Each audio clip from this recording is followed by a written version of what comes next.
ครับก็กราบสวัสดีอีกหนึ่งครั้งครับผมเอ่อผมเห็นผมตั้งแต่วันแรกจนถึงวันสุดท้ายอย่าเพิ่งเบื่อผมนะครับดูนี่ครับผมเอ่อวันนี้ผมเอ่อจริงๆแล้วไม่ใช่เซสชั่นผมหรอกผมได้โอกาสเนื่องจากท่านที่จะมานำเสนองานท่านมีธุระจำเป็นเร่งด่วนมากซึ่งไม่สามารถที่จะ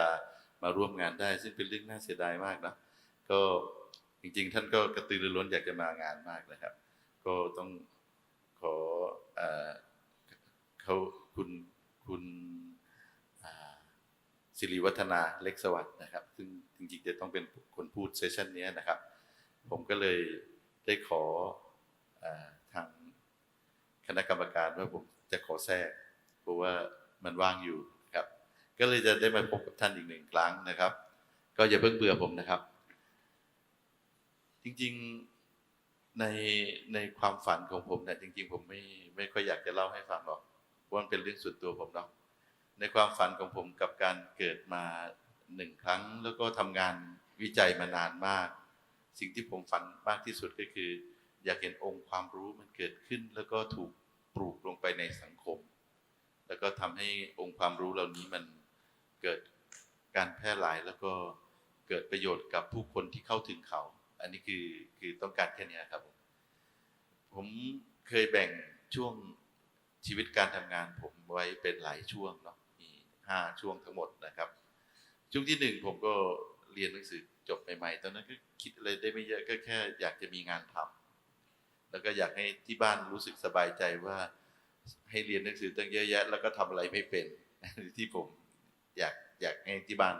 ที่ครอบครัวพ่อแม่พี่ๆแล้วก็น้องเขาได้รับรู้ว่า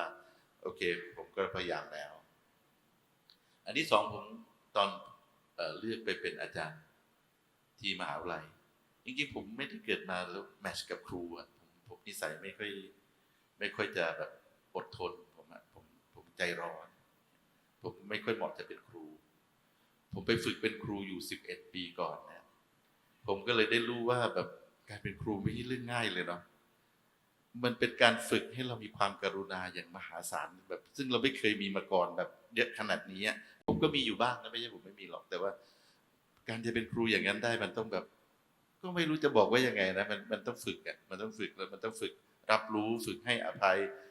ฝึกก้าวร้าวในบางกรณีอย่างเงี้ยซึ่งเราก็อาจจะไม่ค่อยคุ้นเคยนะครับก็ได้ฝึกอยู่11 ปีตอนนั้นผมเริ่มชัดเจนมากขึ้นแล้วว่าผมจริงๆผมไม่ได้เกิดมาเป็นครูเลยผมน่าจะเป็นนักวิจัยแล้วก็ตรงไหนที่มันมีอะไรที่ดึงดูดที่ผมไปอยู่ได้ผมอยู่ได้แบบไม่กินข้าวผมก็อยู่ได้นะผมสามารถจะอยู่กับเรื่องที่ผมสนใจได้นานมากจนกระทั่งผมทำลายสิ่งแวดล้อมที่อยู่รอบๆตัวผมเพราะว่าผมมนุษยสัมพันธ์ไม่ดีผมก็เริ่มตระหนักว่าสงสัยเราน่าจะต้องเริ่มต้นจากการอพยพไปอยู่ในที่ที่ไม่เจอคนไม่ทำร้ายใครงั้นก็เริ่มห่างไปเรื่อยๆเริ่มองค์ความรู้ที่ผมเริ่มทำได้ก็เริ่มเป็นองค์เนาะเริ่มมองเห็นภาพชัดขึ้นผมก็เริ่มมองว่าสเต็ปถัดมาก็คือเราน่าจะต้องเริ่มก่อตั้งศูนย์วิจัยอะไรก็ได้ที่สามารถทำงานวิจัยได้แล้วก็ให้ศูนย์วิจัยเนี้ยเดินอยู่ได้เองโดยไม่ต้องพึ่งพาทุนใดๆจากที่ใดการทำงานวิจัยที่เป็นอิสระจะทำให้การวิจัยและทิศทางการดำเนินการวิจัยเนี่ยไม่ถูกรบกวนไม่ถูกชักนำหรือไม่ถูกฟอร์สให้เราทำตามความต้องการของใครเราจะมองธรรมชาติอย่างที่เขาเป็นอันนี้คือผมได้เรียนรู้แล้วผมก็ได้มีโอกาสได้เข้าใจเรื่องนี้มากขึ้นเมื่อผมทำงานวิจัยแล้ววันหนึ่งผมได้เริ่มเจอกับหลวงปู่ผมก็เลยได้เข้าใจว่าธรรมชาติเป็นอยู่อย่างนี้ในความเป็นจริงแล้วชีวิตเราอยู่กันอย่างนี้ไม่ต้องใส่อะไรเข้าไปเยอะมันก็เสถียรยิ่งใส่เยอะยิ่งไม่เสถียรเวลที่ผมเคยให้ดูจำได้ไหมครับที่พลังงานต่ำสุดเนี่ยเมื่อมีอย่างอื่นเข้ามาเยอะเวลมันจะขึ้นไปเป็นเส้นตรงครับผมแล้วก็มันจะเริ่มพุ่งขึ้นไปข้างบนครับแล้วเราก็จะ ไม่มีสติอีกต่อไปเราก็จะวุ่นวายปรุงแต่งวุ่นวายไปตามนั้นผมก็เลยยังตรงนั้นยังสอนผมแล้วก็ยังฝังอยู่ในความคิดความเชื่อแล้วก็อยู่ในวิญญาณผมแหละแต่พูดถึงนะผมก็ยังมองว่าเมื่อใดก็ตามที่เรามีโอกาสเราก็จะทำให้สิ่งที่เราได้รับรู้ทั้งหลายเนี่ยเกิดประโยชน์ผมก็มาก่อตั้งศูนย์วิจัยแล้วก็ได้ร่วมมือกับทางกลุ่มเวชกรรมเพื่อให้เกิดการบริการอันนี้ก็เกิดมาแต่มีลำดับถัดจากตรงนั้นมาเนี่ยลำดับสุดท้ายที่ผมฝันมากที่สุดก็คือทำให้กระบวนการของสารธรรมชาติเนี่ยถูกนำไปใช้อย่างเหมาะสมและตามคุณค่าที่เขามีตามธรรมชาติที่เขาเป็นอันนี้คือสิ่งที่ผมฝันอีกอันหนึ่งแล้วก็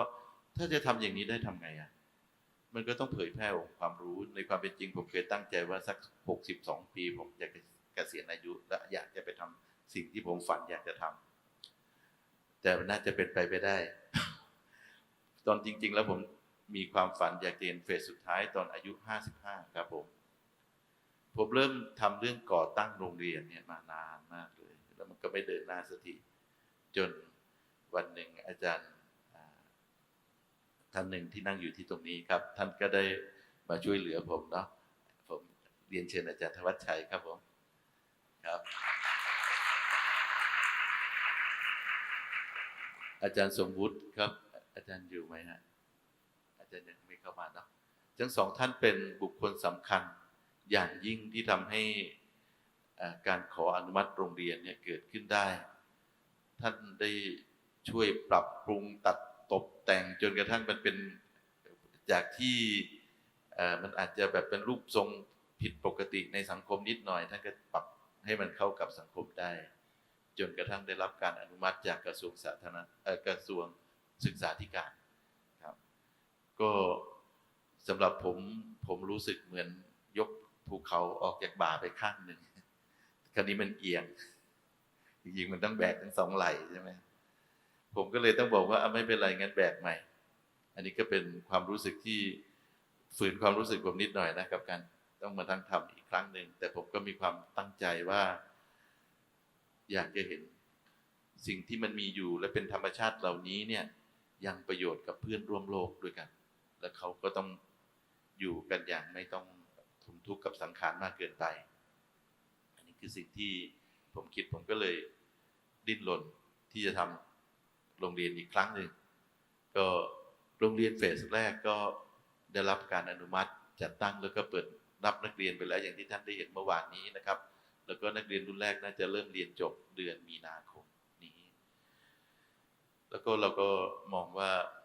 ไหนๆก็เป็นที่เรียนมันก็น่าจะเป็นมีอะไรสักที่หนึ่งที่เป็นแหล่งรวบรวมเป็นแหล่งชุมนุมเป็นแหล่งที่ผู้คนที่มีความคิดใกล้เคียงกันเดินมาเจอกันแลกเปลี่ยนความคิดเห็นกันช่วยกันพัฒนาให้องค์ความรู้เหล่านั้นยังประโยชน์กับเพื่อนร่วมโลกกันต่อไปผมก็เลยพยายามที่จะ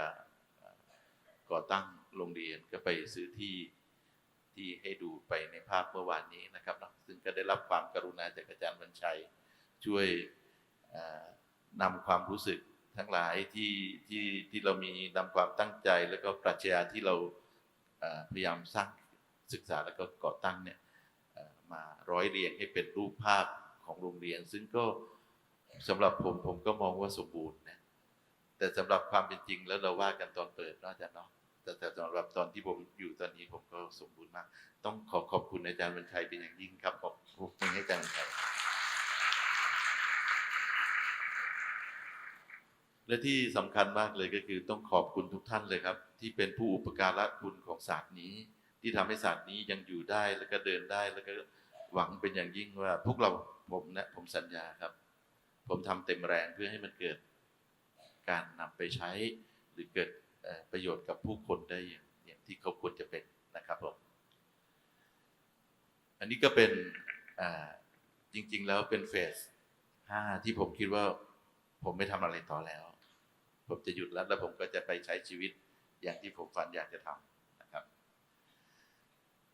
ในวันนี้ครับผม ตอนที่มันเป็น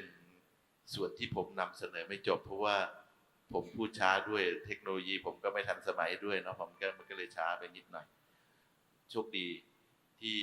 คุณสิริวัฒนาเล็กสุวัฒน์ท่านอนุญาตให้ผมมาพูดแทนแล้วก็ผมก็เลยขอความกรุณาเขาบอกว่าผมจะไม่เล่าเรื่องที่น้องเขาจะเล่าได้ไหมผมจะขอเล่าแรปอัพทั้งหมดตั้งแต่สรุปให้ดูตั้งแต่วันสรุปรวมเนาะตั้งแต่ตอนแรกจนถึงตอนที่มันเป็นศูนย์บริการให้ฟังอีกรอบหนึ่งได้ไหมครับนะครับผมจริงๆโมเดลของการดูแลสุขภาพอีกอันหนึ่งที่เป็นทางเลือกที่ผมคิดว่าน่าจะในศตวรรษถัดไปนี่แหละคนจะหันกลับมาเรื่องนี้เราน่าจะเป็นกลุ่มแรกที่พูดถึงก่อนคนอื่นนิดหน่อย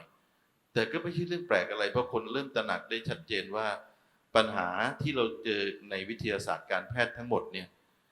มันทิ้งขยะไว้ก็คือเราทิ้ง multi-drug resistant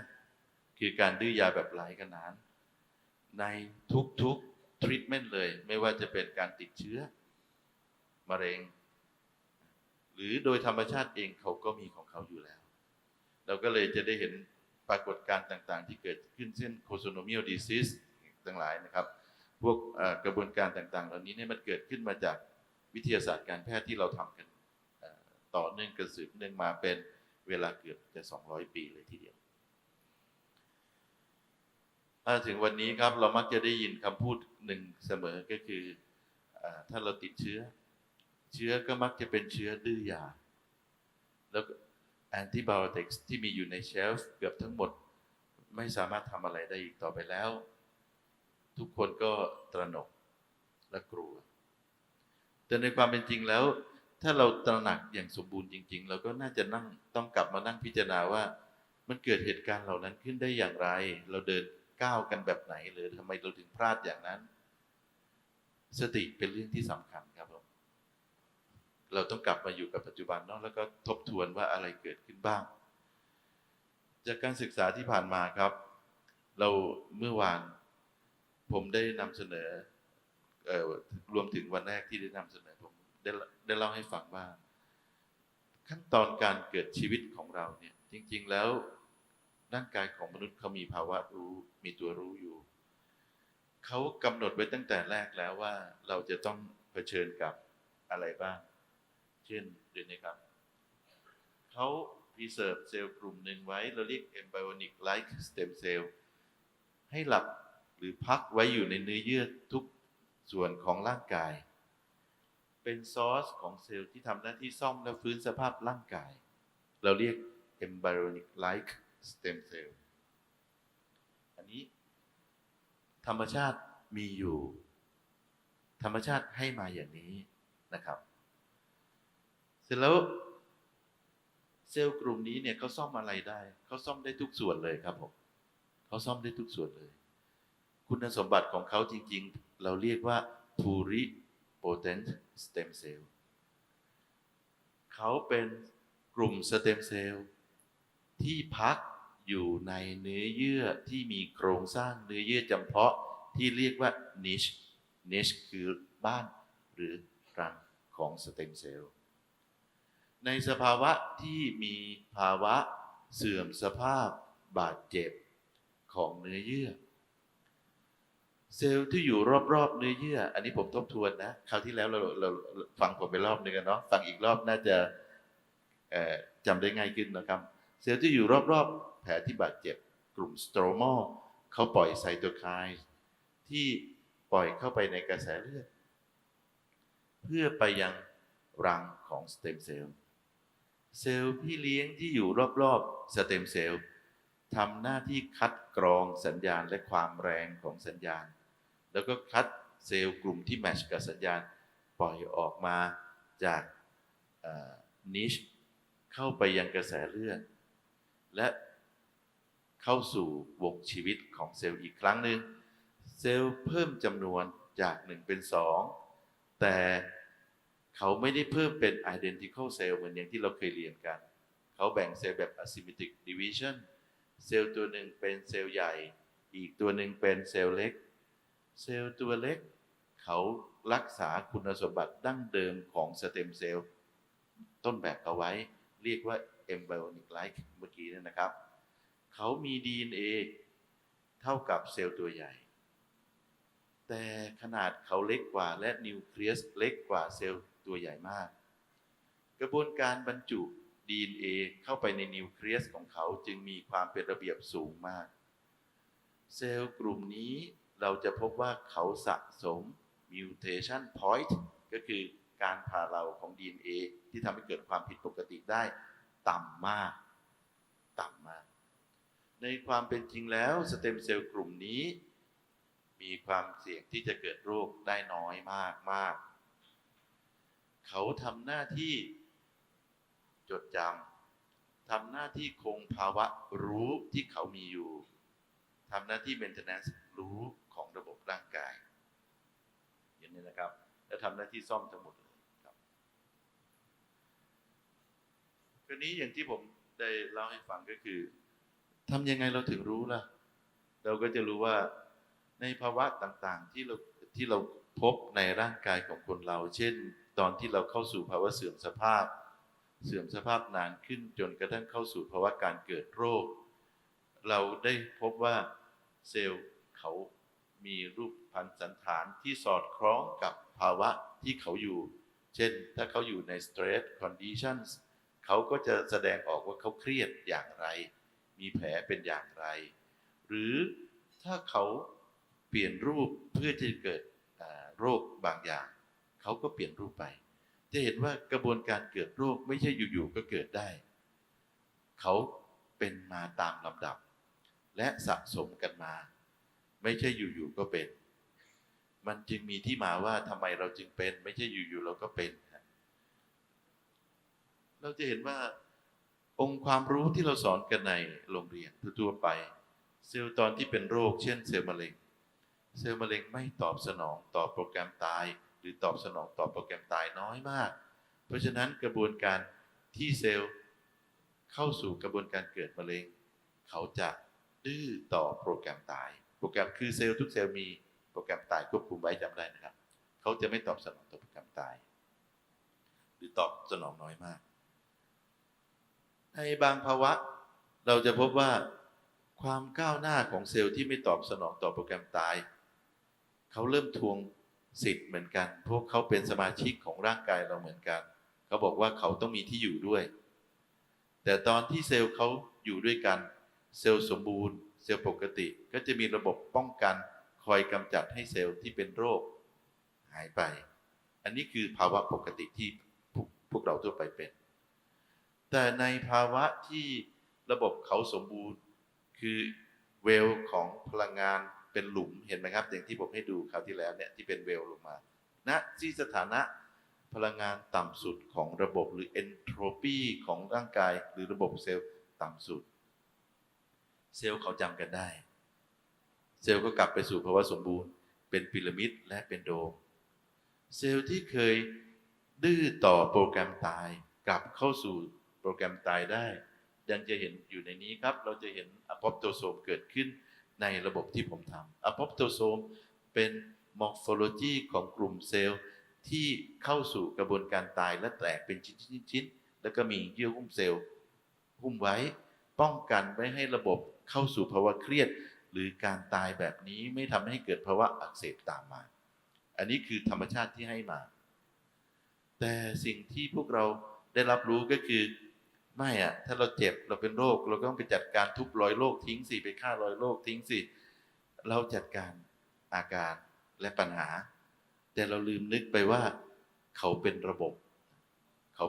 ของเขาระบบสำคัญเซลล์เขาคุยกันอย่างที่ผมเล่าให้ฟังใช่ไหมครับเนี่ยอย่างตัวอย่างที่ผมเห็นอันนี้จนกระทั่งอันนี้จากภาวะที่เขามีมะเร็งอยู่จนกระทั่งเขากลับมาแบบนี้ครับผมจนกระทั่งเกิด organization และเกิดระบบแล้วก็เกิดระบบเนื้อเยื่อเห็นไหมครับตอนที่ระบบเขาเกิดสิ่งแวดล้อมที่เหมาะสมเขาสร้างระบบ neurovascular bundle ที่สมบูรณ์มากอันนี้ครับ เมื่อก่อนเราเคยเห็น neurovascular bundle แต่เราไม่เคยเห็น neurovascular bundle ที่สมบูรณ์แบบนี้เราเห็นเขาสมบูรณ์มากในกรณีที่จิตของท่านสมบูรณ์จิตสมบูรณ์เราเห็นภาวะนี้ครับผม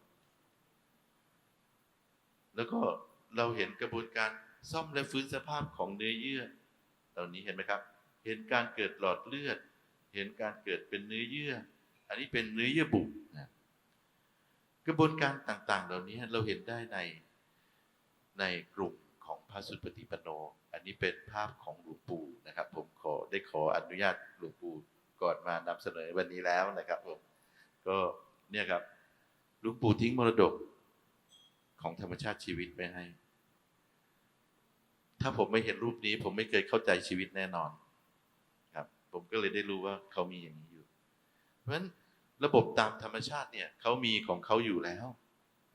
เราไม่จำเป็นต้องทำอะไรเลยแต่เพียงแต่เราตระหนักให้ดีว่า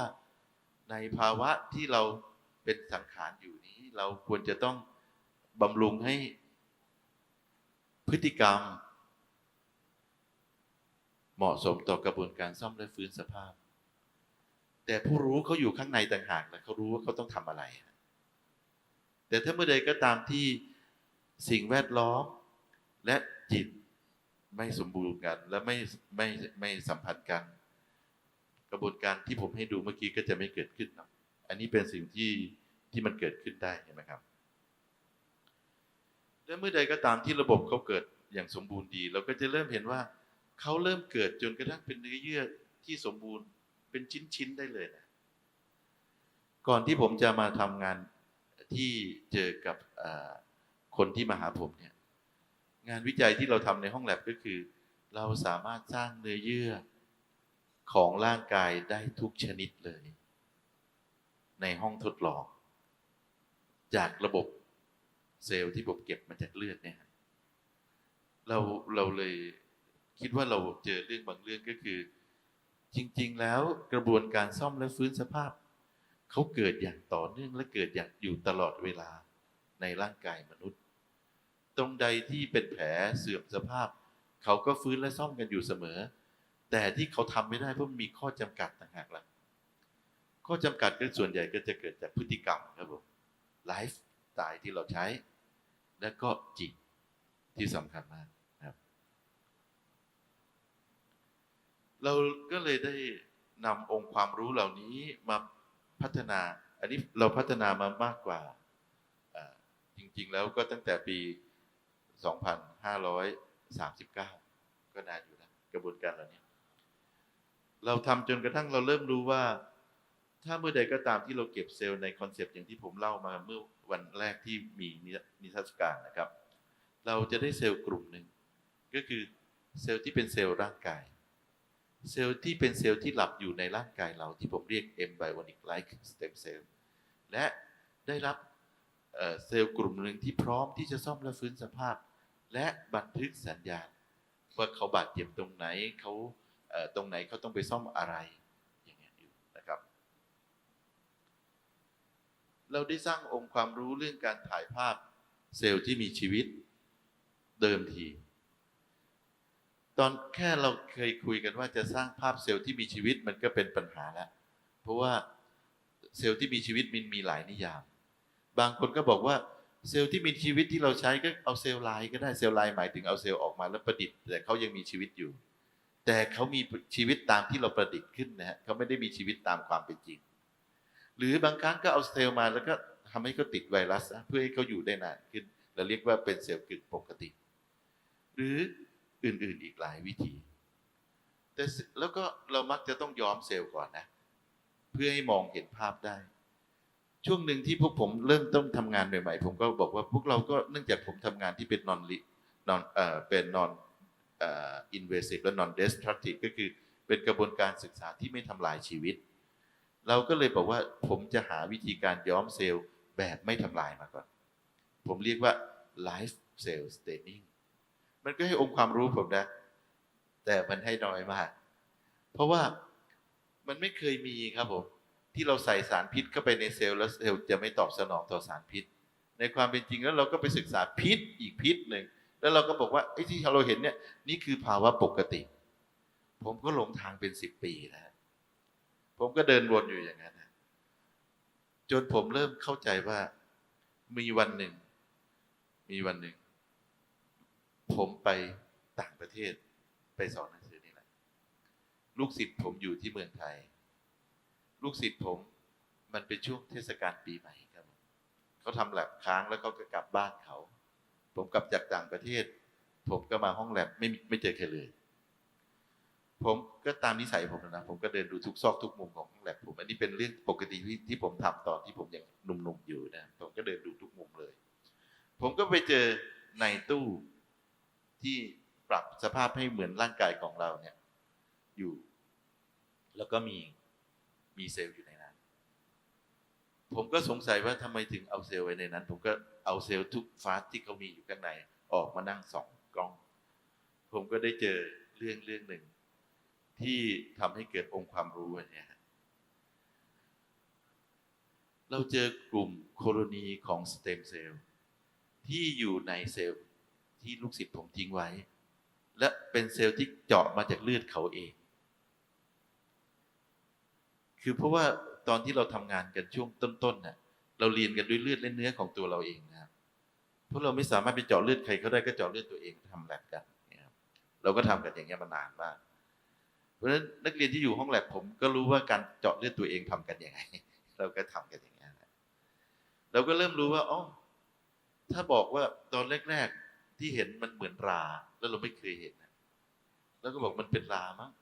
มันคอนหรือว่าเราเจอแบคทีเรียชนิดใหม่แล้วก็คิดของเราไปเรื่อยนะ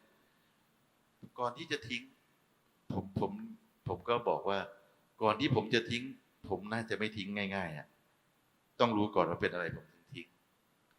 ผมก็ทำต่อมาจนกระทั่งผมรู้เอานี่มันไม่ใช่เชื้อรามันไม่ใช่แบคทีเรียแต่เขาเป็นเซลล์แล้วมันเป็นเซลล์อะไรล่ะทำไมเราไม่เคยเห็นมาก่อนมันเป็นเซลล์จริงๆแล้วเขาคือสเต็มเซลล์กว่าผมจะรู้ว่าเขาคือสเต็มเซลล์จาก2539ผมรู้อีกที4 ปีต่อมาว่าเขาคือสเต็มเซลล์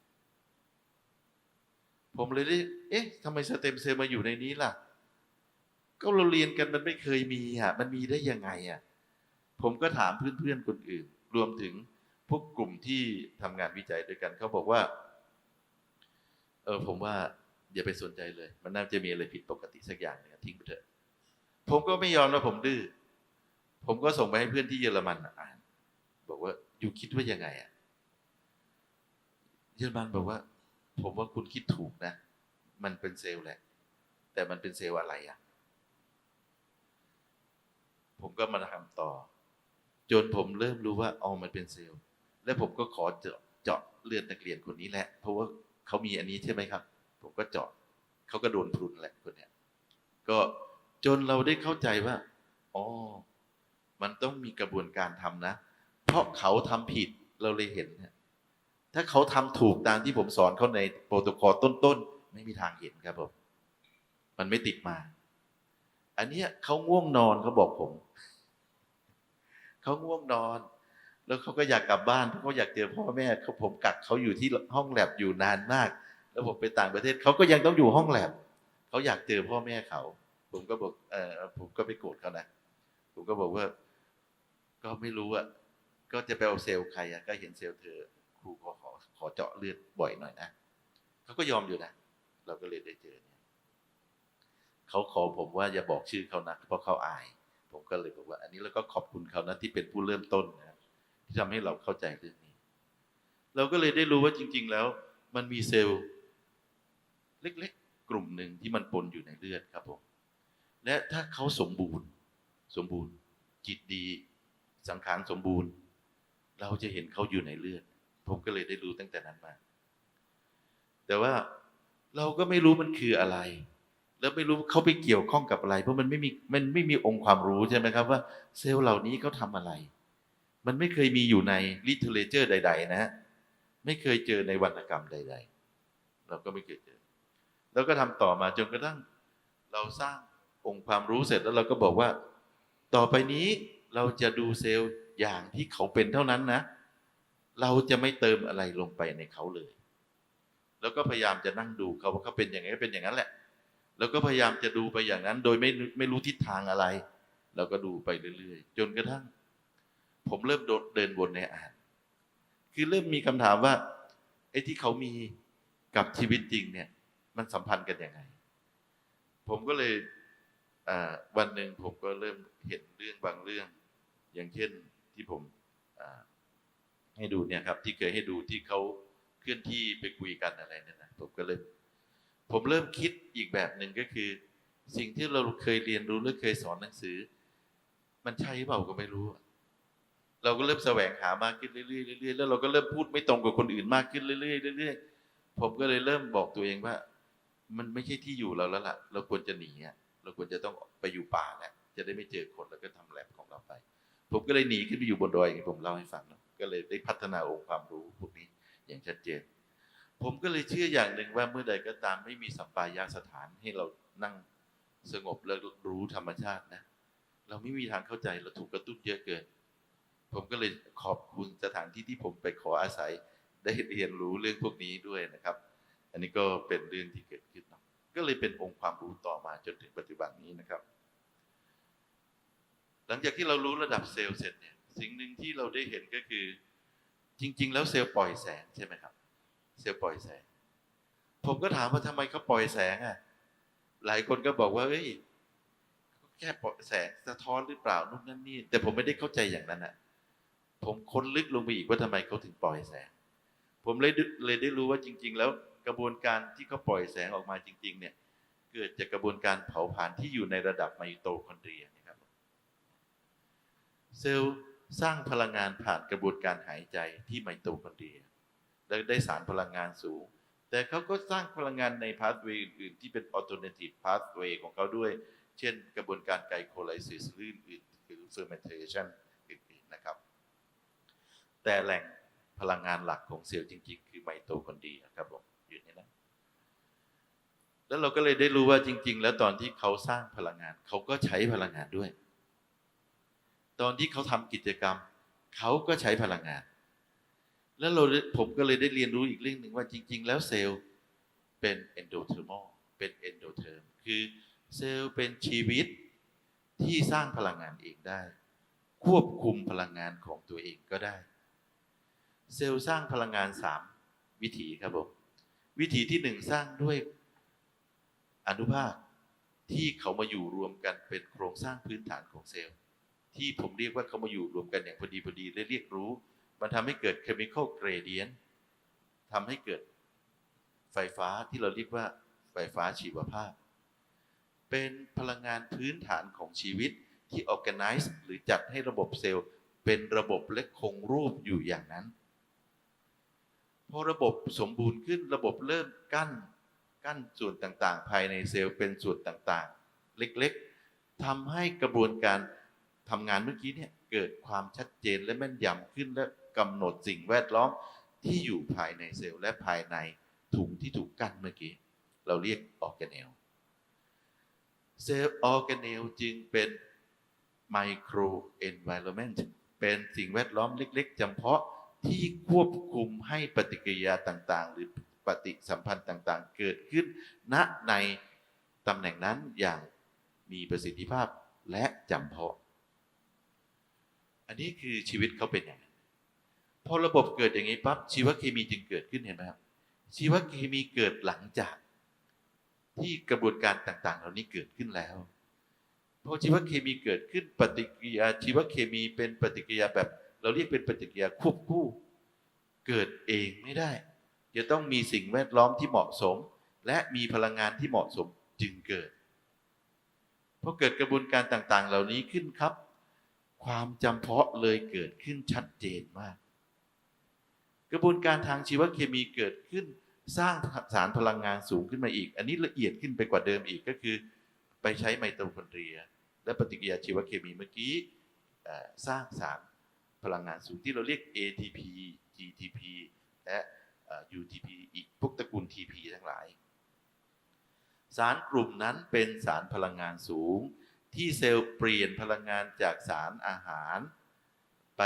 เก็บไว้ในรูปของพลังงานที่เป็นพลังงานเคมีที่อยู่ในพันธะของสารพลังงานสูงเหล่านั้น ตอนที่เซลล์ทำกิจกรรมเซลล์ต้องใช้พลังงานกิจกรรมที่เซลล์แสดงทำอยู่เราเรียกว่าฟีโนไทป์หรือเป็นการแสดงออกของตัวเขาเซลล์ใช้พลังงานละเอียดสุดก็คือใช้พลังงานจากสารพลังงานสูงเพื่อทำกิจกรรมละเอียดจะเห็นว่าร่างกายเราก็มีกายที่เป็นกายพื้นฐานเห็นไหมเซลล์พื้นฐานมีอะไรที่ละเอียดและละเอียดมากขึ้นไปอีกและจำเพาะกระบวนการต่างๆเหล่านี้ครับเขาผลิตความร้อนแล้วก็ปล่อยความร้อนออกมาเพราะฉะนั้นเซลล์เลยเป็นหน่วยที่สร้างพลังงานความร้อนแล้วก็ปล่อยพลังงานความร้อนและเขาก็ควบคุมความร้อนและพลังงานความร้อนที่เขาสร้างขึ้นได้ด้วยเซลล์จึงเป็นตัวอย่างของระบบนิเวศที่สมบูรณ์มากเขาอยู่กันแต่พอดีเขาทำอะไรแต่พอดีไม่ขาดไม่เกินเรียกว่ารู้แต่เมื่อใดก็ตามที่เขามาอยู่รวมกันเป็นระบบใหญ่เขาต้องลดทอนมิติรู้ลงอย่างที่ผมว่าเมื่อกี้เมื่อวันนู้นเขาก็เลยเป็นไงนะเขาก็เลยตอบสนองกันเป็นกลุ่มๆคราวนี้พอมันเป็นกลุ่มก็มีเป็นไงนะเขาก็เลยคัดเลือกสัญญาณแล้วก็ตอบสนองใช่ไหมครับมาก็ตอบสนองแล้วก็ส่งไปเก็บไว้เป็นที่พอเขาไปเก็บไว้ที่สมองเราสมองที่ organize อย่างดีเนี่ยเขาเริ่มเอาข้อมูลมาสังเคราะห์ครับเขาเอาข้อมูลที่ส่งมาเมื่อกี้เนี่ยมาจัดการว่าอันนี้เป็นอันนี้ชอบมากอันนี้ไม่ชอบเฉยๆอะไรต่างๆของเขาเนี่ยแล้วก็เลยเกิดเป็นพฤติกรรมเกิดเป็นภาพสมมุติที่ว่าอันนี้คือสิ่งที่มันเห็นได้ถ้าเราลงย้อนไหลกลับเข้าไปข้างหลังข้างในนะครับเราก็จะเริ่มเห็นว่าจริงๆแล้วคนสร้างพลังงานคนคุมคนอะไรต่างๆก็คือเซลล์นั่นแหละ1 เซลล์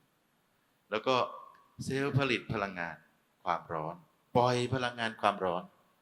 คือนี้ในร่างกายของคนเรามีแต่เซลล์ที่มีชีวิตใช่ไหมครับเขาอยู่ทั่วร่างกายเราเลยแต่ตำแหน่งหนึ่งที่เขาไปอยู่รวมกันแล้วทำงานกันอย่างเป็นระบบแล้วทำงานหนักมากก็คือพวกอวัยวะที่อยู่แกนในของร่างกายเราพวกอวัยวะที่อยู่ในแกนในมีอะไรบ้างครับมีสมองหัวใจปอดโครงสร้างข้างในที่ในช่องท้องตับไตลำไส้นะครับทั้งหมดเนี่ยอันนี้เราเรียกว่าอวัยวะที่เป็นแกนเซลล์เราอวัยวะพวกนี้เซลล์เขาทำงานครับผมมีแต่เซลล์ทำงานนะครับพอเขาทำงานเสร็จเรียบร้อยเขาได้พลังงานกระบวนการที่เขาใช้จริงๆก็คือกระบวนการเผาผลาญนี่แหละที่มันเกิดขึ้นแล้วก็เขาปล่อยพลังงานความร้อนออกมาพลังงานความร้อนที่ถูกปล่อยจากเซลล์ตรงนั้นจริงๆมันสูงมากเลยนะเขาก็เลยมีระบบของเหลวพาความร้อนออกไปแล้วระบายความร้อนออกความร้อนที่ถูกปล่อยออกมาจากแกนในจริงๆเนี่ยมีอยู่3 ส่วนครับมีอยู่3 วิธีครับวิธีแรกก็คือเขาถูกนำออกไปถูกพาออกไปวิธีหลักก็คือเขาถูกปล่อยออกมาในรูปของคลื่นแม่เหล็กไฟฟ้าที่เราเรียกว่ารังสีความร้อนหรืออินฟราเรดเรย์นะครับตอนที่จะเห็นว่าความร้อนจากร่างกายเราถูกปล่อยออกมาเนี่ย 60% มาจากวิธีของการเปล่งรังสีมันทำให้อุณหภูมิของร่างกายเย็นลงแต่เนื่องจากแหล่งผลิตหลักเขาอยู่ข้างในเซลล์ข้างในเนี่ยก็จะมีการทำงานที่เข้มข้นเมื่อเทียบกับเซลล์ที่อยู่ที่ผิวที่ชั้นนอกที่ผมว่าเมื่อกี้เซลล์ที่อยู่ที่ผิวเขาก็ทำงานเหมือนกันแต่เส้นเลือดก็วิ่งมาจากข้างในใช่ไหมครับไปที่ทุกส่วนของร่างกายที่อยู่ที่ผิวร่างกายเขาบอกว่าวิธีการที่เขาจะช่วยคลายความร้อนได้เร็วที่สุดก็คือเขาก็เลยไปสร้างต่อมเหงื่อไว้เห็นไหมครับความร้อนที่วิ่งออกมาก็ไปเจอต่อมเหงื่อก็ถ่ายเทพลังงานความร้อนให้กับต่อมเหงื่อก็ควบแน่นก็กลายเป็นเหงื่อความร้อนก็ลดลงอย่างรวดเร็วทีนี้ร่างกายของมนุษย์เนี่ยเราก็จะเห็นว่าพลังงานความร้อนพวกนี้มันถูกวัดได้จากข้างนอกแต่คนที่สร้างคือใครนะคือเซลล์มันก็เลยทำให้เราได้มีความคิดเรื่องหนึ่งก็คือถ้าเราจะศึกษาเซลล์ที่ทำงานในร่างกายของคนเราในความเป็นจริงกระบวนการวัดความร้อนที่เซลล์ปล่อยออกมาเป็นอีก1 มาร์กเกอร์ที่น่าสนใจการถ่ายภาพความร้อนของร่างกาย มันจึงให้ข้อมูลที่สอดคล้องกับกระบวนการที่เราศึกษาพฤติกรรมเซลล์จากเทคนิคที่เราเรียก Cell Based Liquid Biopsy เพราะฉะนั้นเราก็เลยได้พัฒนากระบวนการถ่ายภาพความร้อนที่บอกถึงการทำงานของเซลล์ในร่างกายอันนี้ก็มีแต่ที่เรานะครับที่ทำนะที่อื่นไม่มีนะฮะในโลกนี้ก็ไม่มีเขาใช้ภาพความร้อนดูรอยโรคกันหมดครับซึ่งมันก็กลายเป็นข้อจำกัดว่าสิ่งที่เขาดูเนี่ยไปเห็นโรคอย่างนั้นโรคอย่างนี้ใช่ไหมครับมันก็ไปเข้าคอนเซปต์เดิมก็คือไปหาโรคอยู่ดีมันไม่เห็นภาวะไม่สุขสบายมันไม่เห็นภาวะสุขภาพกับความสัมพันธ์ของจิตอยู่ดีคำถามของเราก็คือทำไงเราถึงจะหาไบโอมาร์เกอร์ที่สามารถบอกสถานะสุขภาพและเห็นภาวะสุขภาพที่เชื่อมโยงกันระหว่างจิตกับสังขารสิ่งที่เราสนใจอันนี้เป็นเทคโนโลยีที่เข้ากันได้พอดีเหมาะเจาะแรกๆผมก็บอกโอ้โหช่างบังเอิญแต่ผมก็บอกทุกทีนะว่าบังเอิญมันไม่มีแต่ตอนที่เราตกใจเห็นว่ามันเข้ากันได้แล้วก็มันบังเอิญแต่จริงๆมันไม่มีบังเอิญนะมันเป็นของมันอยู่อย่างนั้นแหละเขาทำอยู่อย่างนั้นเพียงแต่เรา explore อย่างไรเราเอาไปอธิบายอย่างไรจากไหนเราก็เลยได้สร้างกระบวนการถ่ายภาพความร้อนแล้วเราก็เลยได้ศึกษาเรื่องความร้อนจริงๆศาสตร์การถ่ายภาพความร้อนของร่างกายเนี่ยมีคนศึกษาเยอะมากเลยนะแต่เขาเอาไปใช้ในแง่มุมของเวชศาสตร์การกีฬาก็คือไปดูร่างกายที่เป็นภาพใหญ่เนาะเอาไปใช้ดูรอยโรคส่วนใหญ่เอาไปใช้ดูโครงสร้างตึกโครงสร้างอะไรของเขาซึ่งมันเป็นอีกแง่มุมหนึ่งแต่แง่มุมที่เราสนใจก็คือเราสนใจประยุกต์เทคโนโลยีการถ่ายภาพความร้อนเพื่อดูการทำงานของเซลล์ในร่างกายเราก็จะเห็นว่าจริงๆแล้วอุณหภูมิคอก็คืออุณหภูมิแกนเนี่ยมันอยู่ถูกควบคุมให้คงที่อย่างเข้มงวดที่37บวกลบ 0.5 องศาเซลเซียสแต่ในบางตำราก็บอก 0.2 เองนะครับบางตำราเขาจะบอกว่าของเขาเนี่ย 37.0 บวกลบ 0.2 องศาเซลเซียสมันแคบมากเลยครับอุณหภูมิต้องคงที่มากพวกเราก็เลยบอกว่าอุณหภูมิร่างกายต้องคงที่ที่37องศาเซลเซียสจริงไหมมันเป็นอุณหภูมิแกนในที่37องศาเซลเซียสอุณหภูมิที่ผิวมันไม่ใช่ครับผมเดี๋ยวผมเล่าให้ฟังอุณหภูมิแกนในมันถูกควบคุมจากสมองครับแล้วก็จากหลายปัจจัยจริงๆคนไม่ค่อยเข้าใจดีนะเขาควบคุมกันอย่างไรในบางครั้งก็มีคนไปรีเลทเขาเข้ากับภาวะจิตด้วยเหมือนกันระบบพวกนี้นะครับแล้วก็อุณหภูมิแกนในอีกทีนะครับ core temperature มีอยู่วัดที่ตรงไหนนะในโพรงก็คือตรงไหนนะครับในสมองในช่องอกในช่องท้องใช่ไหมครับกับอุณหภูมิที่อยู่ผิวรอบนอกก็คืออุณหภูมิที่อยู่นอกจากโพรงข้างในออกมาเช่นนอกเยื่อหุ้มช่องท้องหรือตั้งแต่ซี่โครงออกมาไปถึงระยางก็คือแขนขาอย่างเงี้ยนะครับระยางนี่เป็นอุณหภูมิผิวนะเป็นอุณหภูมิผิวซึ่งความร้อนพวกนี้เกิดได้จาก2แบบหนึ่งเกิดเลือดพามาจากไหนนะมาจากอุณหภูมิข้างในก็คือจากคอกับอีกส่วนหนึ่งเซลล์ที่อยู่ตรงบริเวณไหนครับที่อยู่บริเวณผิวเขาก็ผลิตความร้อนด้วยเหมือนกันใช่ไหมครับเพราะฉะนั้นพิจารณาความร้อนในร่างกายของคนเราครับความร้อนถูกสร้างโดยเซลล์ที่ทำงานหนักมากจริงๆก็คืออยู่ที่คอก็คืออวัยวะที่อยู่ในโพรงทั้งหลายสมองอีกทีนะปอดหัวใจในช่องท้องก็ลำไส้ตับไตทั้งหลายอวัยวะที่แขวนอยู่ข้างในนะครับกับอุณหภูมิที่อยู่รอบนอกเราเรียกว่า peripheral หรือ skin temperature คืออุณหภูมิผิวเนี่ยเป็นอุณหภูมิที่ได้มาจากใครครับมาจากคอ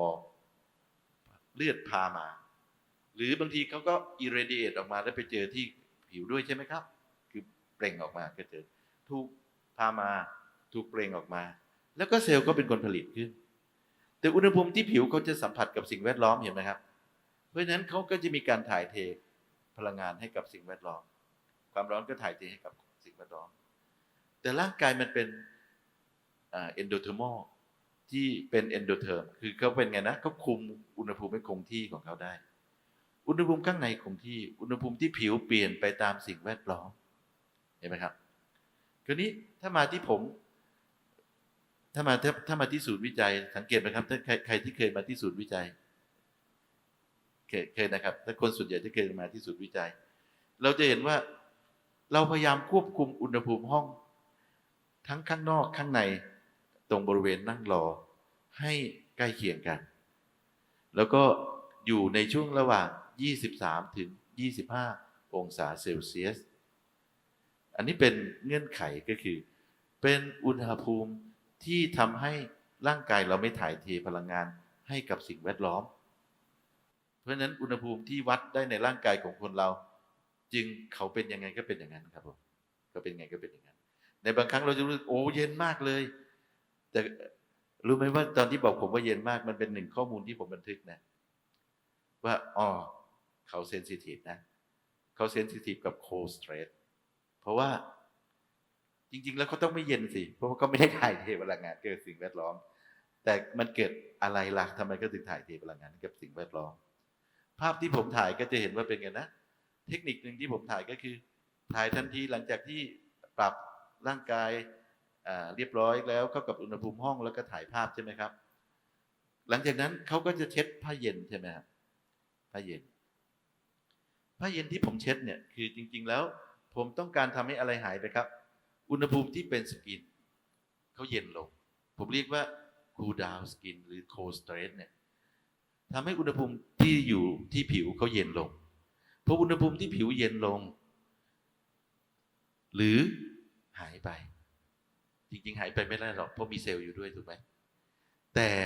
กระบวนการที่ผมทำมันทำให้อุณหภูมิที่ผิวเย็นลงและหลอดเลือดที่มาบริเวณที่ผมเช็ดเป็นไงนะหดตัวพอหลอดเลือดมันหดตัวเลือดมาน้อยไหมครับน้อยอิทธิพลของอุณหภูมิที่เป็นคอที่มีต่อเขาลดลงไหมครับลดลงมันก็เลยทำให้ผมวัดภาพคอได้ชัดขึ้นไหมได้ชัดขึ้นเมื่อเอาไปเทียบกันมันเป็นหนึ่งในกระบวนการที่วัดอุณหภูมิที่อยู่ในแกนเห็นไหมครับซึ่งจริงๆเนี่ยถ้าเป็นคนทั่วๆไปที่วัดอุณหภูมิที่อยู่ในแกนเขาต้องเป็นไงนะใส่โพรบเข้าไปนะมันไม่ใช่ง่ายเลยนะต้องอินเวสิฟมากครับแต่กระบวนการถ่ายภาพความร้อนที่เบสออนองค์ความรู้พวกนี้มันทำให้เราวัดอุณหภูมิข้างในอุณหภูมิที่ผิวได้ชัดเจนขึ้นซึ่งอุณหภูมิของร่างกายอ่ะจริงๆแล้วมันเกิดจากการผลิตของเซลล์ใช่ไหมครับเขาจึงเป็นดัชนีบอกถึงว่าเซลล์เขาทำงานอย่างไรอ่ะเพราะฉะนั้นการถ่ายภาพความร้อนจริงๆเนี่ยถ้าเราถ่ายเขาอย่างถูกต้องและพัฒนาตรงคอนเซปต์ที่เหมาะสมเนี่ยจะเป็นเทคโนโลยีเดียวของการถ่ายภาพที่สามารถอธิบายการทำงานของเซลล์โดยตรงโดยไม่ต้องเติมอะไรเข้าไปในร่างกายเราลองจินตนาการเวลาเราไปตรวจทางconventional ทั่วๆไปเห็นไหมครับถ้าเราจะตรวจเขาก็บอกว่าเดี๋ยวไปถ่ายภาพเอ็กซเรย์เป็นอัลตราซาวด์พวกนั้นเราเรียกเป็นภาพถ่ายภาพโครงร่างเนาะถ่ายภาพอนาโตมีอะไรนะเราไม่เห็นการทำงานของเซลล์นะเราเห็นอะไรใหญ่ๆเราบอกว่าละเอียดขึ้นกว่านั้นสิก็ไปทำอัลตราซาวด์ที่เป็น functional อัลตราซาวด์ไปทำ MRI ไปทำ CT ไปทำเพชรแต่พวกนั้นเป็นไงนะจะเห็นภาพได้เมื่อไหร่ครับผมต้องฉีดสารเปรียบต่างที่เราเรียกคอนทราสต์เข้าไปเห็นไหมครับฉีดเยอะไหมเยอะนะแล้วก็ไอ้ที่เห็นก็เห็นจากคอนทราสต์พวกนั้นนะเห็นคอนทราสต์ไปอยู่เห็นคอนทราสต์ขับทิ้งแล้วเราอธิบายบนพื้นฐานว่าเซลล์นั้นตอบสนองต่อคอนทราสต์ยังไงนะไม่ได้เป็นฟังก์ชันของเซลล์นะอันนั้นนะแต่เราก็บอกว่าเนี่ยเราทำได้ดีที่สุดเท่านี้ละเราก็เลยบอกนักเรียนผมก็บอกเหมือนกันอันนี้เราเรียก functional imaging นะนักเรียนเนี่ยอันนี้จริงๆถูกไหมถูกอยู่นะก็ไม่ผิดทีเดียวหรอกแต่เป็น functional imaging ของเซลล์ที่ตอบสนองต่อโมเลกุลที่ผมฉีดเข้าไปใช่ไหมใช่ธรรมชาติเขาไหมไม่ใช่นะไม่ใช่ธรรมชาติเขานะอันนี้ไงมีแต่อาจารย์สำลีนี่แหละที่พูดอย่างนี้นะคนอื่นก็ไม่พูดอย่างนี้นะถ้าไม่ผมพูดอย่างนี้ก็ผมสังเคราะห์โมเลกุลน่ะแล้วผมสร้างโพรบที่ใช้ตรวจผมก็เลยรู้ว่ามันคืออะไรใช่ไหมอันนี้มันคืออย่างนั้น เพราะฉะนั้นการอ่านภาพพวกนั้นจึงต้องอ่านด้วยความระมัดระวังต้องอ่านด้วยความระมัดระวังแต่ถ้าเมื่อใดก็ตามที่เราอ่านแล้วเราแปลความเป็นโรคหมดนะสนุกละงานนั้นนะมันจะเป็นโรคกันทุกคนนะอันนี้คราวนี้ถ้าเราหันกลับมาที่cellular imaging เนี่ย functional หรือ cellular imaging ของแท้คือ infrared แต่แน่นอนอ่ะ infrared เป็นเทคโนโลยีราคาต่ำนะไม่ค่อยน่าสนใจสำหรับอินดัสทรีเพราะว่าเป็นไงนะแค่นี้คนก็จะบอกเนี่ยแค่นี้แต่ไม่ใช่แค่นี้นะกว่าจะได้อย่างเงี้ยค้นนานนะค้นนานอยู่อย่างเงี้ยมันเป็นองค์ความรู้ที่เราพยายามจะพัฒนาขึ้นเนาะแล้วเราก็พยายามจะทำให้เกิดเป็นองค์กรเกิดการเรียนอย่างจริงจังพวกนี้มันไปถูกสอนในโรงเรียนการวิจัยสารธรรมชาติเพื่อสุขภาพนะครับเขาจะเรียนกันเพื่อให้เกิดกระบวนการพัฒนาองค์ความรู้ให้ลึกซึ้งขึ้นไปเพื่อที่จะถูกนำไปใช้กันได้กว้างขวางขึ้นนะครับอันนี้ก็อย่างที่ผมบอกนะความร้อนถูกปล่อยออกมาจากร่างกายด้วยพาสเวย์ที่เราเรียกว่า radiation ใช่ไหมครับก็เปล่งออกมาเนาะในเขาเปล่งคลื่นแม่เหล็กไฟฟ้าที่เราเรียกว่า infrared ray 60%ครับผมเรามีหน้าที่อะไรอ่ะเรามีหน้าที่นี้ครับผมสร้างดีเทคเตอร์เพื่อที่จะรับสัญญาณอินฟราเรดที่ก็ปล่อยออกมาครับซึ่งปัจจุบันนี้เราโชคดีมากเลยที่องค์การดาราศาสตร์นานาชาติเนี่ยเขาพัฒนากระบวนการพวกนี้สำหรับสร้างภาพอวกาศอินฟราเรดเรย์ถูกใช้ในดาราศาสตร์มานานมากแล้วและมีความก้าวหน้าสูงมากสูงมากตอนที่พวกเราหันมาทางด้านนี้เราก็พยายามดิ้นรนไปหาเนี่ยเซนเซอร์หรือดีเทคเตอร์เนี่ยเพื่อนผมที่อยู่ที่หน่วยอวกาศเขาบอกผมว่าทำไมไม่ดูตาม้าตาเรือศาสตร์อย่างเงี้ยเขาพัฒนากันไปไกลแค่ไหนไม่รู้เหรอบอกไม่รู้เพราะผมก็ไม่เคยไปนั่งใส่ใจเขาสักทีเขาก็เลยมาสอนให้แล้วเขาก็บอกผมว่าไม่ต้องอะไรทุกวันนี้เซนเซอร์กลุ่มนี้ถูกพัฒนาไปไกลมากเขาบอกให้ผมจินตนาการว่าก็เราอยู่บนผืนโลกถ่ายภาพกาแล็กซี่ด้วยภาพนี้ด้วยเซนเซอร์นี้มันจะเป็นยังไงผมก็เลยโอเคก็ได้ก็ผมก็เลยรับมาเราก็เริ่มพัฒนากระบวนการพวกนี้แล้วก็ได้ภาพมันก็น่าสนใจจริงๆนะแต่เสียดายตรงที่ผมไม่ใช่เอนจิเนียร์จริงๆผมก็แบบแค่คิดเอานะเป็นนึกเอาอย่างเงี้ยมันก็ไม่ได้ถูกconstruct ให้ไม่มี information ที่ชัดเจน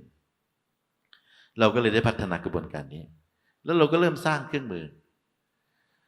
ปัญหาของ IR ก็คือมันมีกล้องครับมันใช้มือจับมันไม่เคยชัดเจนตำแหน่งก็บอกไม่ถูกแต่ผมเป็นนักวิทยาศาสตร์แล้วผมเป็นbiophysicist ผมรับไม่ได้นะกับอะไรไม่ชัดเจนนะมันต้องบอกผมให้ชัดเจนนะอยู่ตรงไหนอยู่ยังไงอย่างเงี้ยอันนี้เป็นนิสัยผมนะมันต้องเป๊ะผมก็เลยบอกไม่อย่างนี้ผมไม่โอเคผมจะโอเคก็ต่อเมื่อมันบอกตำแหน่งบอกมุมผมบอกว่ามันอยู่ตรงนี้มันเห็นมุมจากตรงไหนบีมมันมายังไงอย่างเงี้ยผมถึงจะโอเคผมก็แล้วสุดท้ายผมก็เลยดีไซน์โครงสร้างสแกนเนอร์ตัวจับแล้วหมุนซึ่งมันก็ยังไม่ออพติมัมนะแต่เราก็ทำมันได้ดีเราก็ทำงานกันมาพักใหญ่เลยมันก็เลยทำให้เราได้องค์ความรู้พวกนี้ชัดขึ้นเรื่อยๆแล้วก็ยิ่งทำให้เครื่องมือที่เรามีอยู่เนี่ยมันไม่ถูกจำกัดครับผมเราถูกมองและถูกฟิกมุมมองไปที่ตัวคนที่มารับบริการที่ยืนให้เราถ่ายภาพเราสามารถถ่ายภาพซ้ำๆได้ทุกครั้งที่เขามาหาเรา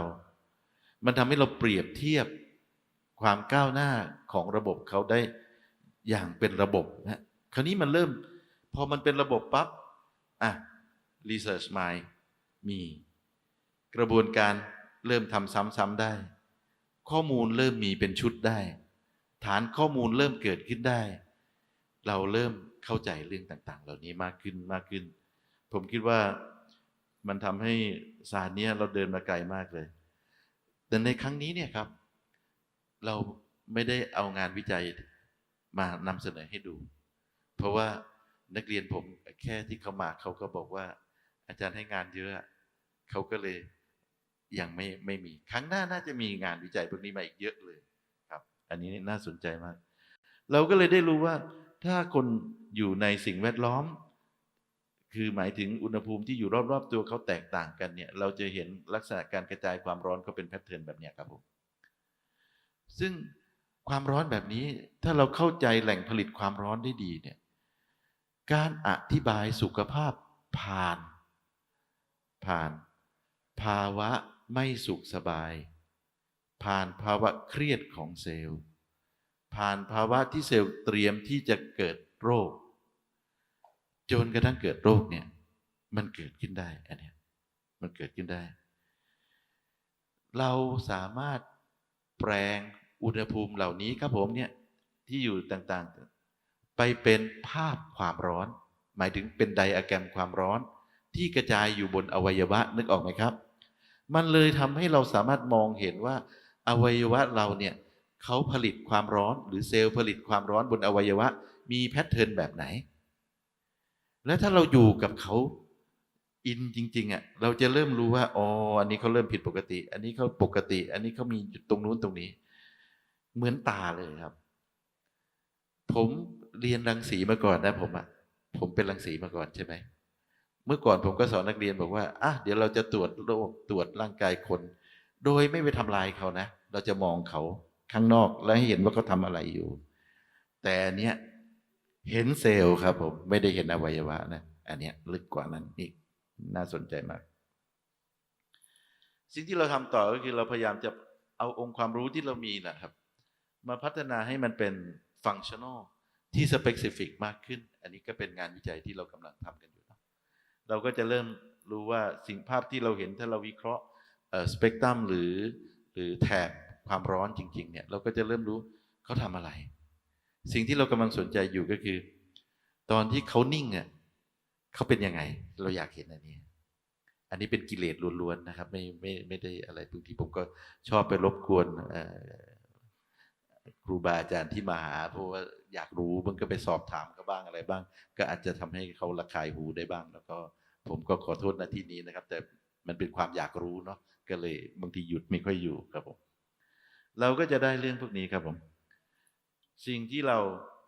สนใจมากที่สุดก็คือเขาจะต้องตอบคำถามเรื่อง physiology ที่ไม่ใช่เป็น physiology ตอนที่เราเป็นโรคแล้วนะเขาจะต้องตอบเราว่าเงื่อนไขสมบูรณ์อยู่ตรงไหนเนี่ยถ้าเขาตอบเราได้ว่าเงื่อนไขสมบูรณ์อยู่ตรงไหนเรามีหน้าที่อธิบายและพาคนอื่นกลับไปที่ภาวะสมบูรณ์อันนี้เป็นหน้าที่ยกตัวอย่างให้ดูครับอันนี้ก็เป็นสแกนเนอร์ที่ผมทำขึ้นนะครับถ้าใครไปที่ศูนย์ก็จะเห็นว่าเรามีสแกนเนอร์พวกนี้อยู่เนาะสแกนเนอร์พวกนี้จริงๆเราคนวาดเป็นผมนะแต่จริงๆผมวาดภาพไม่เนาะผมวาดภาพก็วาดไปอย่างนั้นนะอาจารย์โตคงรู้ดีว่าวาดภาพก็มองไม่เป็นภาพอะไรเงี้ยก็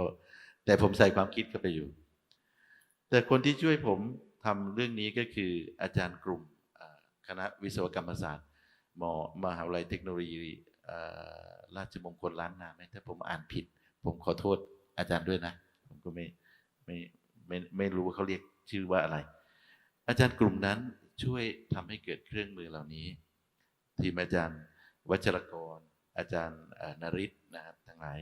อันนี้ก็เลยได้เห็นอย่างนี้แล้วก็เขาก็ช่วยทำให้การสื่อสารระหว่างกล้องที่อยู่ตรงนี้กับคอมพิวเตอร์ผมเนี่ยทำงานได้การบันทึกภาพก็ได้ดีระดับหนึ่งนะมันมีอะไรที่เราต้องทำอีกเยอะมากครับผมแต่ว่ามันเป็นองค์ความรู้ที่มันเกิดขึ้นและทำให้เราได้ข้อมูลร่างกายในอีกแบบหนึ่งซึ่งต่างไปจาก conventional way ที่เราเคยเรียนกันดูนี่ครับผมตอนที่เราพยายามจะพัฒนาองค์ความรู้เหล่านั้นให้สอดคล้องกับการปรับสิ่งแวดล้อมที่อยู่รอบๆเซลล์เห็นนี้ไหมครับตรงนี้คนนี้เขามีปัญหาก็คือไทรอยด์เขาจะบวมแต่มันยังสัมผัสไม่ยังคลำไม่เจอว่าบวมนะทำไมเขาถึงบวม จริงๆแล้วเขานอนหลับไม่ดีครับเขานอนหลับไม่เป็นเวลานอนไปเรื่อยแล้วก็ไม่ค่อยกินตรงบ้างไม่กินบ้างอันนี้ก็อยู่ในกลุ่มที่เราทำวิจัยกันเนี่ยนะคือผมรู้ว่าเขาทำยังไงเขาพอๆกันก็เป็นแบบนี้ตอนที่เราเห็นครั้งแรกอยู่นี่เราบอกว่าเราพัฒนาเทคโนโลยีให้เห็นไทรอยด์สิมันอยู่เนี่ยต่างกันไหมมันมันชัดขึ้นนะนี่พัฒนาจากกระบวนการถ่ายภาพนะไม่ใช่เป็น post processing นะครับเนี่ยอันนี้เป็นเทคนิคนะเราเริ่มมีความหวังมากขึ้นว่าเราพัฒนาได้เร็วขึ้นได้เข้าถึงได้ปัญหาได้ชัดขึ้นเริ่มเห็นตำแหน่งนั้นและเริ่มคำนวณ energy ที่ปล่อยมาจากแถบนั้นและเริ่มวาดไดอะแกรมของ energy อันนี้เป็นสิ่งที่เมื่อใดก็ตามที่ผมหันกลับไปแถวๆนี้ผมก็กินไม่ค่อยจะลงนะผมมัวแต่สนใจมากเกินนะอันเนี้ยนี่ก็เหมือนกันดูภาพนี้ครับผมเห็นนี้ไหมครับเนี่ยเห็นเส้นเลือดเหล่านี้นะเส้นเลือดเหล่านี้ครับเนี่ยตอนที่เราไปตรวจด้วย MRI อัลตราซาวด์เราก็จะเห็นพวกนี้เห็นไหมครับเนี่ยซึ่งกระบวนการตรวจที่เป็น conventional เขาไม่เจอครับผมแต่ว่าเขามีภาวะและมีอาการเห็นไหมน่าสนใจมากกันเนี่ยมันเริ่มเร็วขึ้นคนไข้ก็บอกเขาเจ็บนะเนี่ยที่เต้านมซ้ายเขาเนี่ยแต่ตรวจฝั่งโน้นไม่เจออะไรแล้วก็บอกว่าปกติดีกลับบ้านไปเห็นไหมครับจริงๆเราเห็นอะไรครับเนี่ยเราเห็นท่อน้ำนมเห็นภาวะอักเสบที่เกิดขึ้นที่อยู่ตรงบริเวณเหล่านี้เห็นเนื้อเห็นไหมครับเห็นบริเวณเซลล์ที่อยู่ที่เต้านมขวาเขาไม่เป็นเนื้อเดียวกันแล้วคอนเดนซ์อย่างเงี้ยครับคือ conventional way มันไม่เห็นนะเนี่ยแต่มันไม่ใช่โรคนะฮะเนี่ย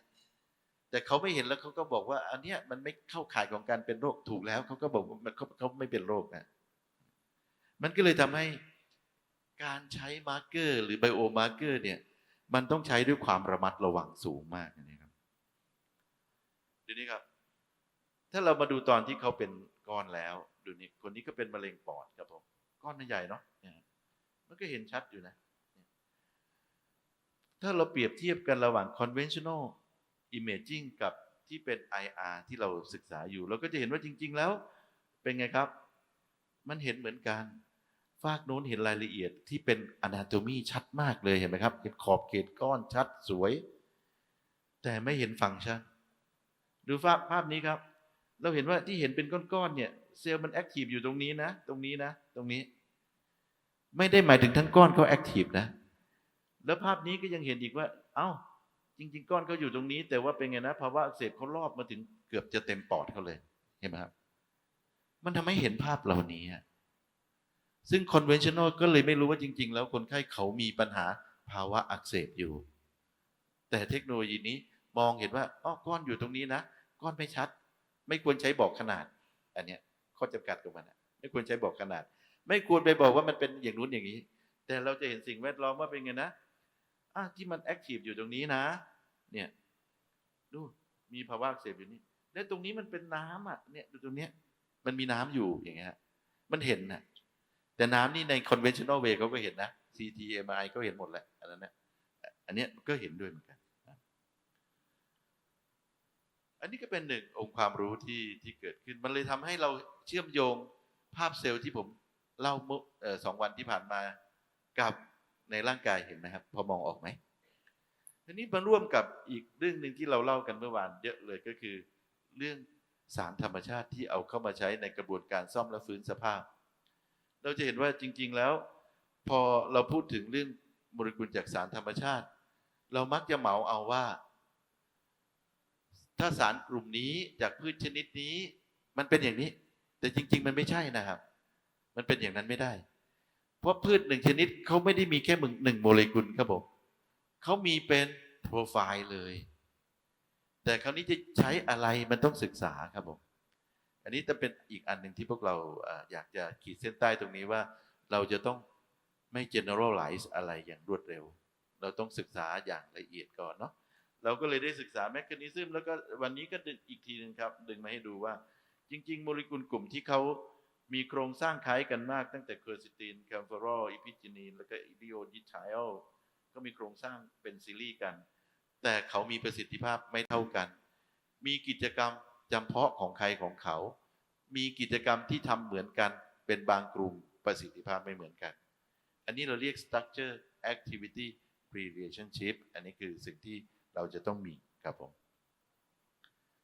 นะครับแล้วก็คราวที่แล้วผมก็เลยได้บอกอย่างนี้นะว่ามันมีโครงสร้างอยู่นะครับแล้วก็มันควรจะต้องมีกระบวนการนะ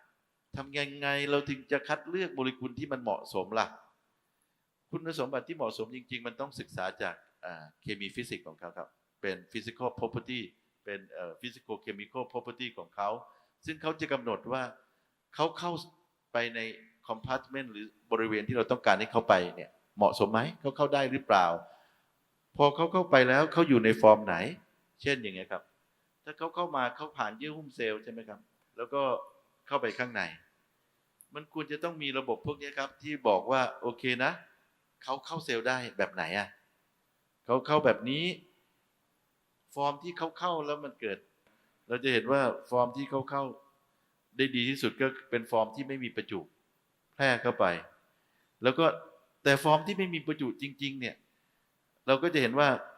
แต่ละโมเลกุลเนี่ยพอเข้าไปอยู่ในฟอร์มที่มันมีประจุไม่มีประจุเนี่ยเขาก็ไม่ได้เข้าเซลล์ได้ดีเท่ากันนะมันก็เป็นลักษณะเฉพาะของโครงสร้างของเขาเหมือนกันใช่ไหมครับเพราะฉะนั้นเนี่ยสิ่งที่พวกเราควรทำกันนะครับถ้าสมมติว่าในเน็ตเวิร์กที่พวกเราควรทำกันก็คือช่วยกันศึกษาช่วยกันทำไลบรารีว่าโมเลกุลกลุ่มต่างๆเหล่านี้เนี่ยเขามีพฤติกรรมที่เป็นธรรมชาติของเขาอย่างไรและเวลาเราหยิบมาใช้เราควรหยิบให้ถูกต้องเช่นเขาเข้าช้ามันค่อยๆเข้าไปก็ดีแล้วไง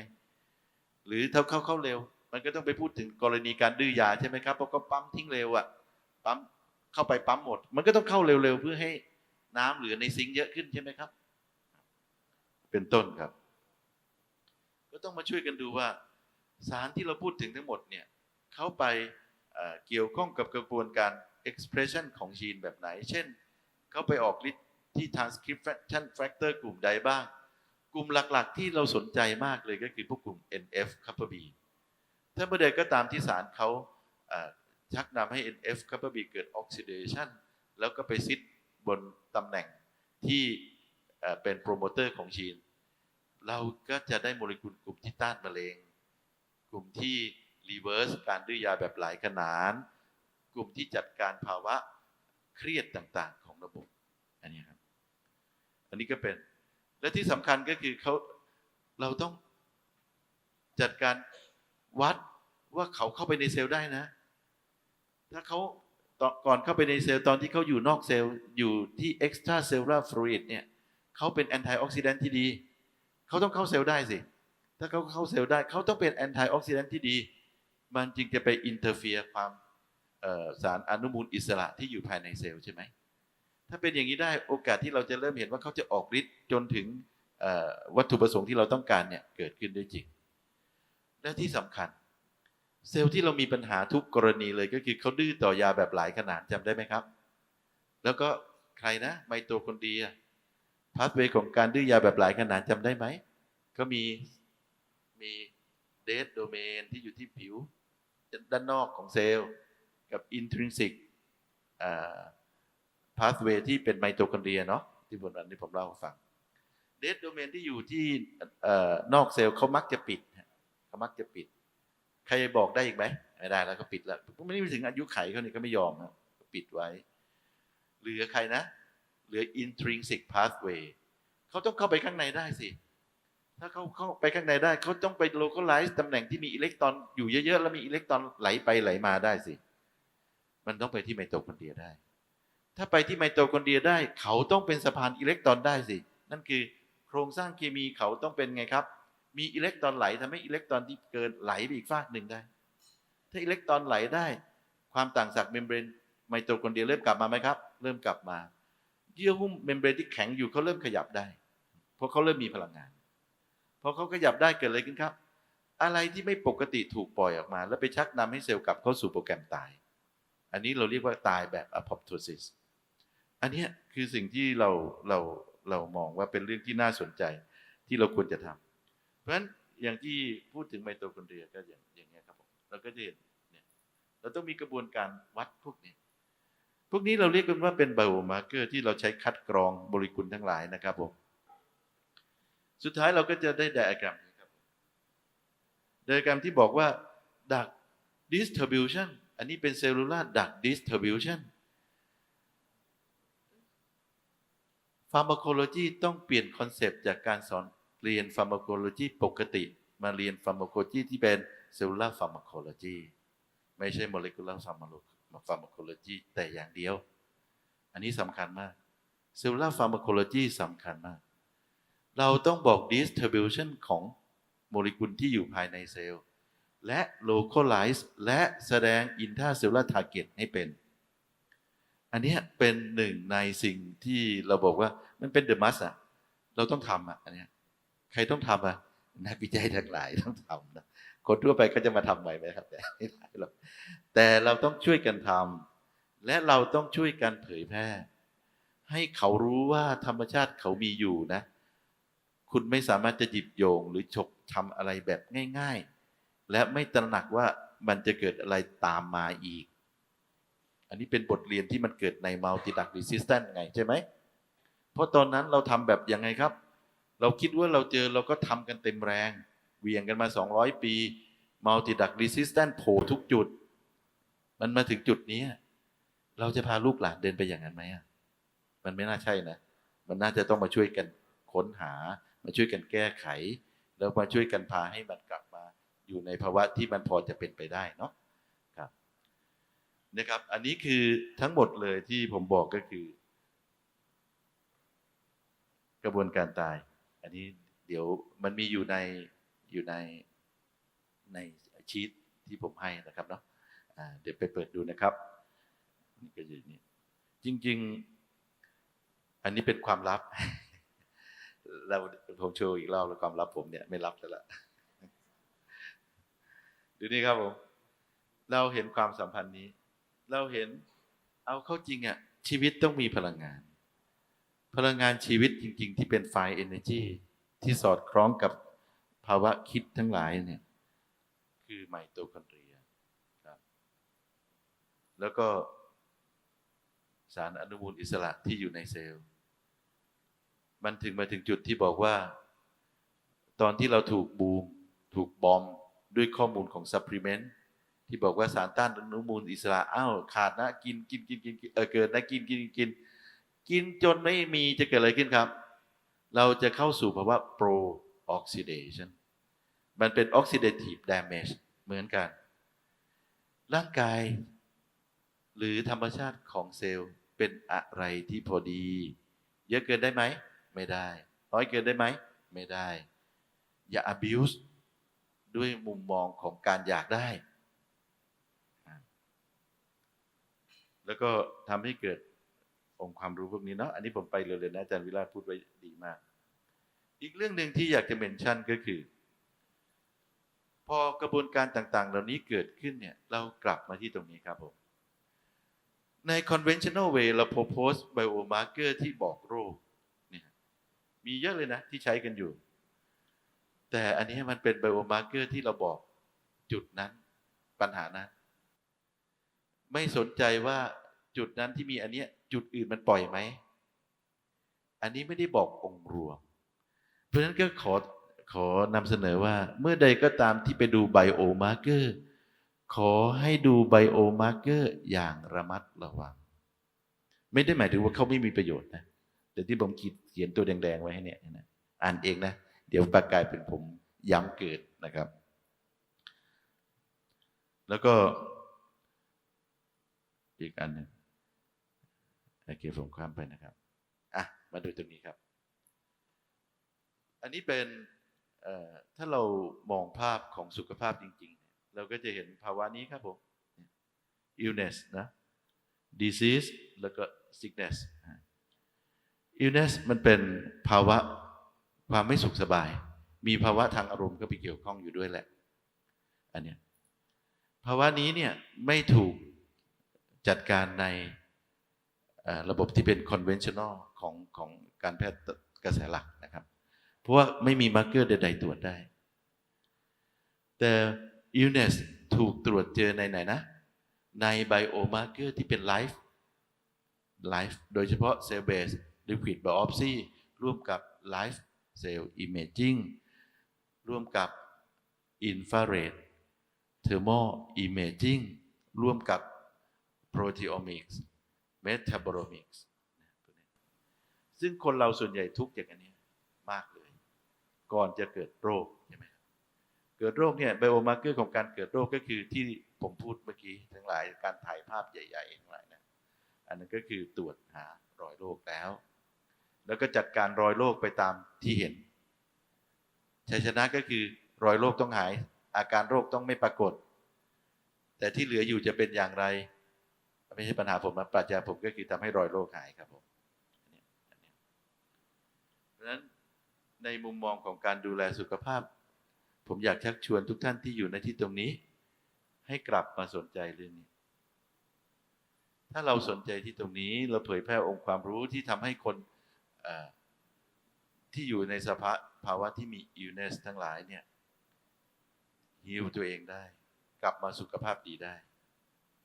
ซึ่งกระบวนการกลับมาสู่สภาวะสุขภาพดีนะที่สภาวะนี้มีได้หลายแบบแม้กระทั่งการดูแลตนเองที่สำคัญมากเช่นการดูแลพฤติกรรมการทำให้เรามีสติกลับมาอยู่กับปัจจุบันอะไรต่างๆเป็นต้นนะครับอันนี้ก็เป็นโมเดลนะครับอีกอันหนึ่งที่น่าจะเห็นก็คือดูนี่ครับที่ผมขีดวงสีแดงไว้เห็นไหมครับอันนี้คือเป็นความปรารถนาจริงๆที่เราอยากจะบอกผมพูดบ่อยครั้งมากจนทุกท่านอาจจะรำคาญผมนิดหน่อยก็ได้แต่ว่ามันเป็นความปรารถนาที่อยากจะกล่าวถึงนะครับ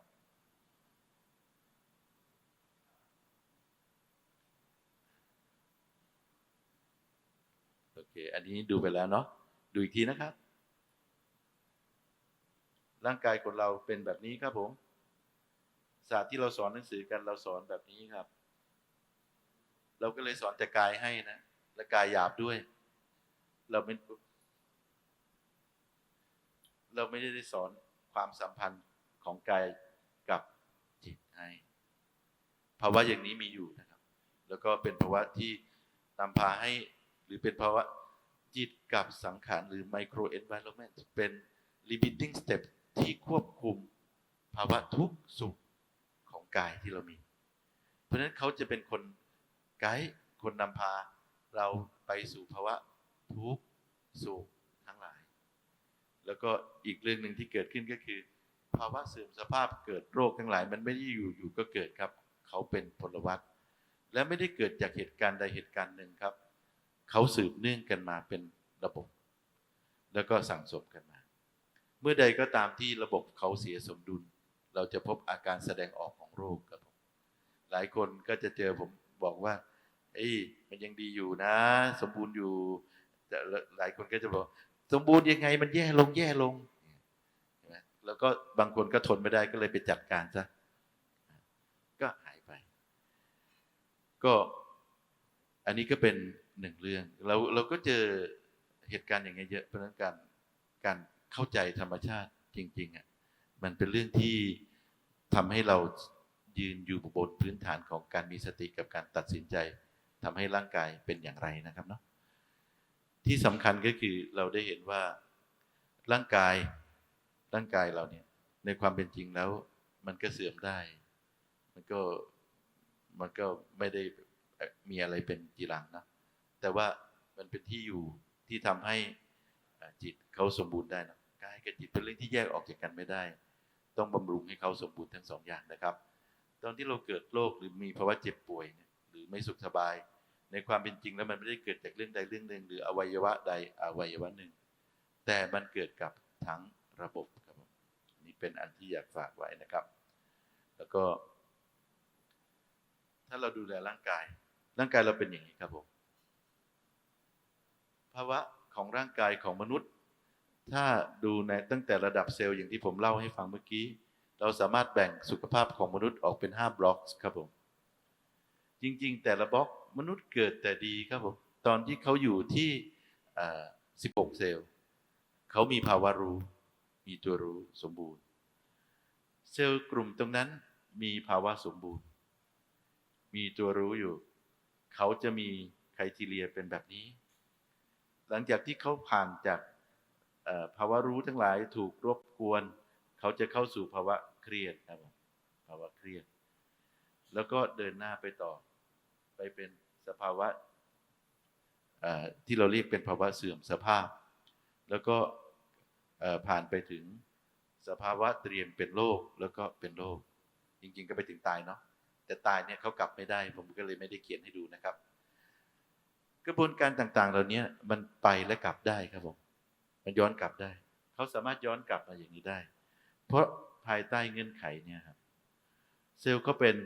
Big Data System อย่างที่เราถกกันตั้งแต่วันแรกจนถึงเราจะเห็นว่าเซลล์เขามี knowingness อยู่เพราะฉะนั้นเขามี consciousness ของเขาอยู่ด้วยและเขามีตัวรู้อย่างที่คุยกันนะครับรูปพันธสันฐานของเซลล์จะสอดคล้องกับหน้าที่และความรับผิดชอบของเซลล์ต่อระบบที่สำคัญมากเลยก็คือเซลล์เขามีโปรแกรมตายควบคุมไว้เซลล์ตายเซลล์ต้องตายเซลล์ตายหนึ่งเกิดหนึ่งเมื่อใดที่ก็ตามที่เราพยายามจะบอกว่า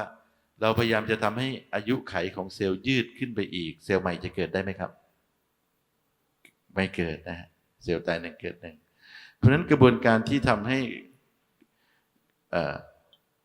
อายุไขเขายืดขึ้นไปอีกมันยิ่งเป็นไงนะเป็นการเพิ่มทุกข์ให้เซลล์ไหมเพิ่มทุกข์ให้เซลล์เพราะฉะนั้นกรุณากลับมาดูแล้วก็มาทบทวนแล้วก็กลับมาสู่ธรรมชาติที่ควรเป็นนะครับผมครับผมขออนุญาตจบรับอัพผมวันนี้เท่านี้ครับผม